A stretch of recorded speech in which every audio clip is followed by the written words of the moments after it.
Alright, this video I'm going to try and make really short. A couple people asked me about this. It's probably a little bit late.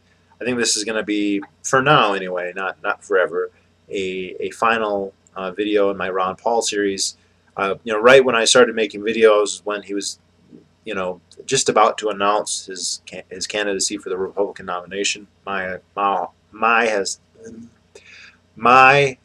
time has flown. And I basically covered his rise and my thoughts about it. Uh, Ron Paul videos usually always get you a nice bump in the ratings, and he's the most interesting politician to talk about by far. He's out of office now. When he came out with his final speech, a couple of people asked me to do a video about it. I just have not had time. So this is going to be a bookend for now of my Ron Paul series, which again I have a playlist of Ron Paul videos which seem significantly less relevant now all of a sudden, but for those of you who are curious, they do exist. Ron Paul's speech, again, I listened to it on my iPhone about a month ago, so I can't say I remember everything other than my conspiracy theory that he's actually an anarcho-capitalist to me seems confirmed. He used explicit rhetoric regarding a monopoly on violence and voluntarism and several key words that if a random person were to use, I would just say, well, they're just randomly using those words. But we know for a fact that Ron Paul is familiar with anarcho-capitalism, with people like Rothbard and Hans Hermann Hoppe. And when he uses those terms, he has to know what they mean to libertarians. He has to, and that's how he's using them, and he never uses them in the context of I'm now going to refute this stupid idea of no monopoly on power. My guess, the reason that he has not come out and just said I'm an anarcho-capitalist is that he, for strategic reasons, probably, although there may be political reasons, thinks that that is a bad idea. The political reasons are pretty much gone now. I could see when he was in office saying, okay, if I say I'm an anarchist, there's a good chance I'll lose, so I'm not going to say it. I don't really think that's the most flattering idea for his character to have, but also it's not that bad either. The other thing is, and I think this is probably more likely, and it's certainly more, what's the word? It certainly reflects better on him, is the idea that he thinks is perhaps more persuasive. And I think there's a strong argument for that. If you go up to someone and just start saying, anarchy, anarchy, abolish the government, most people are just going to clam up. If they're very open-minded, you can still weasel your way in, but most people that's not going to work. However, most people, if you come up and saying, hey, this policy is really bad, it's hurting somebody, they'll listen to you. And if you just keep doing that, eventually you eliminate all the government programs, and that's pretty much the most you can hope for. I don't shy away from the anarchist label. I just think that that's what it is. I mean, if you want to call yourself something else, that's fine, and I can understand, like I just alluded to, it might make a lot of sense. So for him to come out and say, look, maybe we should question government power in this or that area, maybe we shouldn't have a monopoly on the currency, that's going to probably get you more mileage than saying I'm an anarcho-capitalist and smash the state or whatever. So I believe that that's what is going on with Ron Paul. Rand Paul has a lot to prove before I think that of him. He's smart enough. He has the pedigree. When I mean that, someone who personally knew Rothbard. Who am I?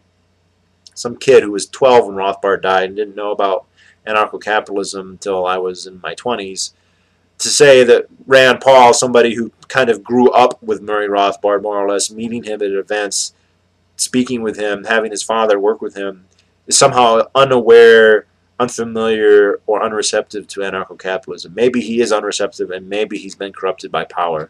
We always have to remember that's a possibility. I have many more questions about Rand Paul than I do about Ron. Let's just say that. And they're also strikingly more relevant because he's still in office and Paul is not. So I think that my view of Paul is justified, and I still hold to it. In terms of his legacy, I think he's going to have two main legacies. One is going to be a political legacy, and I think this one, I don't know how far this one's going to go. I don't think it's going to lead to a presidency for, say, Rand or Justin Amash or anything like that. The establishment has been very clear that, and understandably, that the libertarian ideals that Paul espouses are anathema to them, and they are. They are mutually exclusive. The political formula of both major parties and all main candidates, especially the more powerful ones, would be completely eliminated by the institution of Ron Paul-esque policy. They are mutually exclusive, and they will never allow it to happen. Now, that doesn't mean that they'll always get their way, but for the time being, it is simply totally irrational to think that we're going to get enough seats in the House. I mean, yeah, Amash is great. There's a couple others. If we want to really dilute the pot, we can get down to maybe a half dozen. That's not enough to dislodge the establishment, quote unquote. However, at more local levels, at the state levels, there are a lot of quote unquote Ron Paul Republicans, people who are pretty liberty friendly. Some of them are actually ANCAPs, others are just, liberty friendly. Several of these people have been elected, not just to Congress, but also to lower. There are certain state parties that are apparently, or at least were, I don't know if this is still literally true, essentially under the control of Ron Paul elements. It's true that the elite were denied him a fair shake in the nomination process, which I still don't think he would have won, but he could have taken many, many delegates. Even not with the way he got delegates, but I mean won primaries. I don't think he would have likely have gotten the nomination. I think it was possible, but unlikely. Even so, those people are out there, and we're going to probably see Ron Paul-esque inspired legislation at the state level and influence on the parties at the state levels. Now, this is going to become diluted as you get farther and farther away and mutated, and it's not going to be that pure, but it is going to have an effect, and a substantial effect. I don't know how substantial, but it's going to be there. There were already anti-government states' rights kind of initiatives that were going on, and the Ron Paul movement is going to segue and support and enlarge those to an extent. So the firearms freedom initiatives that several states have passed, the right to carry, or now even the no issue, the states that are saying you can carry a gun without even getting a license, of which I think there's 3 now, where there used to be only 1. And the Ron Paul movement, or the medical marijuana, the Ron Paul movement is going to aid in those events happening. And also, and I hope this is the case, is likely going to change at least some of those events. So some of the pro-marijuana legalizers are going to find allies in Ron Paul Republicans and maybe become less retarded and hoplophobic when it comes to guns. I don't know how far that legacy is going to go. I'm not like staking any bets on it. I'm just saying it's there. It's going to have an influence. I don't know how much. I don't know for how long, and I don't know how it's going to change, but there it is. And by the way, that is more than can be said of pretty much any politician other than the major ones who actually become elected to the presidency. His other legacy is a much deeper, much more important one in the long run, not in the short run. And some of the books I've been reading have really started to make me think in those terms.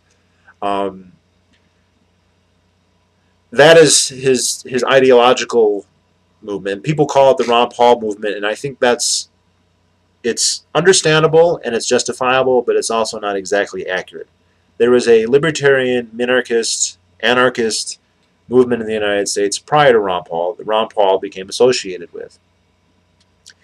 With his last 2 runs for presidency, he became the only and the main voice for this ideology on the national stage. Now, he's not the only voice in that anymore. You got someone like Andrew Napolitano, a few others who are getting their voices out there too, but he was the main voice.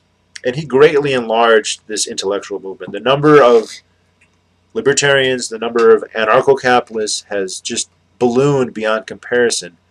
I mean, if we go back, I'm an old libertarian anarcho-capitalist. I'm not the old, I say that because I was an anarcho-capitalist before Ron Paul ran for president in 2007. I basically became an ANCAP in 2003, 2004, which obviously there are people who were ANCAPs decades before that, but you know, the first couple years, I never ever met somebody who agreed with me in real life. And the first time I did was at a Ron Paul meetup group. And next thing you know, there's dozens of people like this in every little town, hundreds, thousands even if you go to bigger towns. So this is a very, very important, long-lasting effect. Of course, some of those people are going to change their minds. They're the Spock Talks of the world who, you know, regress or whatever. But most people, they're going to change, but they're not going to become unlibertarian. You know, their ideas are going to evolve and become more refined, or maybe they're going to shift their focus, but they're going to come away much more libertarian than they were before. And there's an active agitation for to create more libertarians, and this is, you know, it's producing results. It's not like we're converting everybody or anything like that. I wish that was the case. I don't think that ever is going to be the case, but we're, you know, every mind is another one, and that's what's happening. I also think that this movement has legs beyond Ron Paul. I think it predates Ron Paul, that he's enlarged it, but none of the people whose minds he changed have just gone home and turned off. I mean, I'm sure there are a lot of people who were upset when he didn't get the nomination, when his, you know, program, his run, and now his political career ended. But those people didn't then just become regular Republicans. They didn't become rhinos or Democrats all of a sudden. They're still libertarians. They still want there to be a libertarian movement. Several major forums, perhaps flawed ones, but, you know, I'm thinking now specifically of, say, Campaign for Liberty and Young Americans for Liberty are the two big ones that come to mind, but there are others. Those organizations have legs, and they're going to be around for a while. I know that there are problems with both, especially for Campaign for Liberty. I know that there's several. Tom Woods has pointed out, and so has Scott Horton and a couple others. I don't know all the details, but apparently they're not good on foreign policy, which is not an acceptable compromise as far as I'm concerned. I can accept lying. I can accept if Ron Paul says, well, yeah, Al-Qaeda's bad, Iran's bad, but we can't afford it, so I'm not going to fund the war. I can accept that, but to say you're not going to talk about it or have a position, I can't accept that. But in any event, this is going to continue. Again, I don't know how long, but you know, we have a way bigger constituency than we did before, and it's interesting how much people want to learn. You know, some of my most popular videos are my book videos, and I have people come and say, well, what books should I read? And I send them, and it's very gratifying too when you have someone call you back and say, or message you back, literally call me. That would be very awkward the day that happens. Say, hey, I just spent $200-300 on Amazon, and I bought, you know, Robert Higgs and Ron Paul and Calhoun and Rothbard and Mises, and it's like, yes, that is awesome. So, and Ron Paul always was encouraging people to read. If you read his books, just the footnotes are basically the ANCAP reading list, especially For New Liberty. It's just like, oh, Hans Hermann Hoppe, read this. Oh, Brian Kaplan, read this. Oh, Rothbard, read this. You know, and the people who get interested in him, a lot of them end up reading this stuff, and then they end up sharing it. And I know that's what I do with my books. I have a lot of books, and I have people who are reading my books when I'm not, but after I finish them. And I encourage them to loan them out to other people as well. So Ron Paul kind of marks the reinstitution of an actual minarchist political philosophy into the United States. There has been a rhetorical one, the liberals in terms of civil liberties, but not seriously, and the conservative Republicans in terms of free markets, but not seriously. And then Ron Paul has come around, he was fucking serious about it. And yes, it's a tiny voice, but it is there. And he's not alone. I always say Justin Amash is, I think, #1 on this list now, but there are others now. And there are people who think this way, who have the option of having this be a viable alternative, which has not been the case for a very, very long time. You got to go back before the progressive era, before you find really very many politicians who would meet this standard. And I don't think any have met Ron Paul's standard because they weren't ANCAPs, but, you know, okay, that's good enough kind of thing. You got to go back to the Jacksonian era before this becomes really common. As you can tell if you see this video, I just am making this like 30 seconds after my video about the Jacksonian era, but I think that it's, you know, it's significant to that extent. So, of course, Ron Paul's not dead. He's going to continue his career lecturing. I've heard he has enormous. There's just an enormous demand for him to speak both here and abroad. I imagine he will do that. He's going to enjoy a rock star retirement. He is a rock star now. He's also going to be one of those people who gets to be vindicated. I'm sorry to say that, because his being vindicated means there's going to be disaster and strife and all these terrible things, unless he gets his way, in which he'd be even more vindicated. But I think that's what the future holds for him. I'd be interested to see if he does anything really major, like really enlarge or create a new organization. I don't know. I think that is of secondary importance. The movement, which is the just the word I'm going to use for the large ideological shift that's occurring, at least within some people, that he's been such an integral part of. He didn't start it. He's not the sole person. He didn't invent it, but he enlarged it. He emboldened it. He gave it focus, if that's a good word. That's going to still be around, and that's only going to grow, although maybe it won't grow as fast now that he's not running. So that's how I feel about Ron Paul. This is a so much for now video, but the future is uncertain, and there may be more chapters of this story yet. And if they are, I am certain that they will be interesting, if not horrible and terrible, but we'll see.